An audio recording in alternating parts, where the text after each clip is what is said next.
తెలంగాణ గట్టు మీద బీజేపీ అనూహ్య ఫలితాలు రాబడుతోంది. రాష్ట్రంలో అధికారంలో లేకపోయినా ప్రతి ఎన్నికల్లోనూ అద్భుతాలు సృష్టిస్తోంది.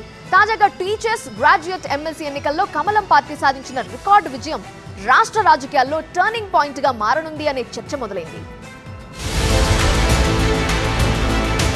తెలంగాణలో బీజేపీ అనుకున్నది సాధిస్తోంది. రాబోయే ఎన్నికల్లో విజయమే లక్ష్యంగా ముందుకు సాగుతోన్న కమల దళం జరుగుతున్న అన్ని ఎన్నికల్లోనూ సత్తా చాటుతోంది. లేటెస్ట్ గా 3 ఎమ్మెల్సీ స్థానాల్లో 2ంటిని గెలుచుకొని దూకుడుగా ముందుకు సాగుతోంది కమలం పార్టీ. తొలి ప్రాధాన్యత ఓట్లతోనే టీచర్ ఎమ్మెల్సీ స్థానంలో బీజేపీ అభ్యర్థి మల్క కొమరయ్య విజయం సాధించగా, ఉత్కంఠభరితంగా సాగిన గ్రాడ్యుయేట్ ఎన్నికల్లో పార్టీ అభ్యర్థి అంజిరెడ్డి సూపర్ విక్టరీ సాధించారు.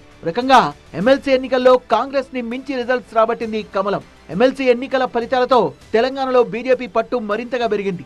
6 లోక్సభ స్థానాలు, 42 అసెంబ్లీ నియోజకవర్గాలు, 13 జిల్లాలు, 217 మండలాల్లో బీజేపీ హవా స్పష్టంగా కనిపించింది. బండి సంజయ్ గారు, అదేవిధంగా రాష్ట్ర అధ్యక్షుడు కిషన్ రెడ్డి గారు, ఎంపీలు, ఎమ్మెల్యేలు అందరూ కలిసికట్టుగా పనిచేసి ఈరోజు నన్ను గెలిపించినందుకు మోదీ గారికి ధన్యవాదాలు, అదేవిధంగా కిషన్ రెడ్డి గారికి, ఇక్కడ ఉన్న అందరికీ పేరు పేరున ధన్యవాదాలు తెలియజేస్తా ఉన్నాను. బీజేపీ కీలక విజయాల్లో ఆ పార్టీ రాష్ట్ర అధ్యక్షుడు, కేంద్ర మంత్రి కిషన్ రెడ్డి పాత్ర అత్యంత కీలకమనే చెప్పాలి. సాధారణంగా గ్రాడ్యుయేట్ టీచర్స్ ఎమ్మెల్సీ ఎన్నికల్ని పార్టీ అగ్రనేతలు అంత సీరియస్ గా తీసుకోరు. కానీ ఇందుకు భిన్నంగా కిషన్ రెడ్డి ఎన్నికల ప్రచారంలో దూసుకుపోయారు. ఎన్నికల్లో ఓటర్లుగా ఉన్న పట్టభద్రులు, టీచర్లతో ఆత్మీయ సమావేశాలు నిర్వహించారు. జిల్లాలు, చిన్న స్థాయి పట్టణాల్లో కూడా విస్తృతంగా పర్యటించి అభ్యర్థుల గెలుపు కోసం ప్రచారం నిర్వహించారు.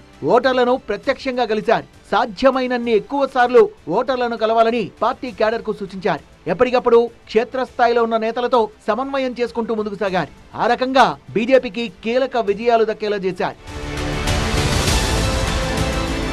అసెంబ్లీ ఎన్నికల తర్వాత తెలంగాణలో బీజేపీ బలం పుంజుకుంటోంది.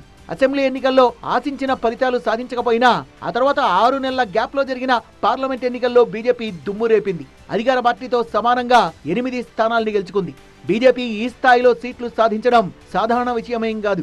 ఈ విజయంలోనూ కిషన్ రెడ్డి పాత్ర కీలకమని చెప్పాలి. ఓవైపు తాను ప్రాతినిధ్యం వహిస్తున్న సికింద్రాబాద్ లో ప్రచారం చేపడుతూనే ఇతర నియోజకవర్గాల్లోనూ ప్రచారం చేపట్టారు.